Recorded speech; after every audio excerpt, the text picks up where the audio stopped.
Ronaldo করলেন আবারও ইতিহাস, টানা ৬বার ৬টি আলাদা বিশ্বকাপে তিনি গোল করে দেখিয়ে দিলেন।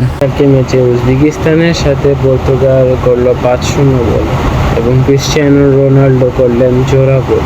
বন্ধুরা, আরেকটুর জন্য তিনি হ্যাটট্রিকটি করতে পারেন। বন্ধুরা, কাল সমালোচকদের জবাব খুব ভালোভাবেই দিয়েছিলেন ক্রিশ্চিয়ানো রোনাল্ডো।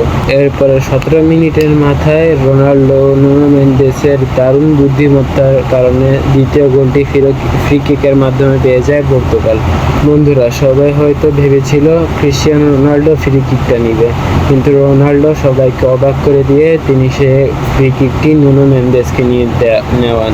তারপরে ২৮ মিনিটের মাথায় উজবেকিস্তান ২০ গজ দূর থেকে দারুণ এক শট করে গোল করেছিল, কিন্তু জোয়াও নেভেসকে ফাউল করার কারণে সেটি আর তাদের গোল বলে গণ্য হয়নি। ভিআর চেকে দেখা যায় যে অ্যাসিস্ট করার সময় জোয়াও ক্যান্সেলোকে সে প্লেয়ারটি ফাউল করে ফেলেছিল, এজন্য রেফারি সেটিকে আর গোল দেয়নি। বন্ধুরা, এরপরে ম্যাচের ৩৯তম মিনিটে উজবেকিস্তান দারুণ এক অ্যাটাক করতে থাকে, কিন্তু যখন পর্তুগিজ প্লেয়ারদের পায়ে বল আসে তারা তখন দারুণ এক কাউন্টার অ্যাটাক খেলে এবং ব্রুনো ফার্নান্দেজ একটি দারুণ অ্যাসিস্ট করেন রোনাল্ডোর দিকে। রোনাল্ডো একটি দারুণ গোল করে সবাইকে চমকে দেন এবং তার দ্বিতীয়তম গোলটিও করে ফেলেন। পরে প্রথম অর্ধ শেষ হয়ে ৩-০ গোলেই। পরে দ্বিতীয় হাফে নেমেই একটি কর্নার পায় পর্তুগাল। পরে কর্নারে একটি দারুণ শট নেয় ব্রুনো ফার্নান্দেজ, যে কারণে সেটি গোল হয়ে যায়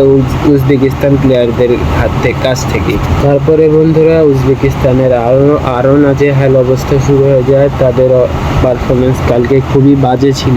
তারপরে বন্ধুরা, ক্রিশ্চিয়ানো রোনাল্ডো সহ পুরো টিমই তাকে চেয়েছিল তার হ্যাটট্রিকটি পূরণ করাতে, কিন্তু তিনি সেটি করতে পারেননি। ম্যাচের ৮৭তম মিনিটে একটা দারুণ শট পায় রাফায়েল লিয়াও এবং তিনি সেটি গোল করে ফেলেন এবং পর্তুগাল তার ৫মতম গোলটিও করে ফেলে।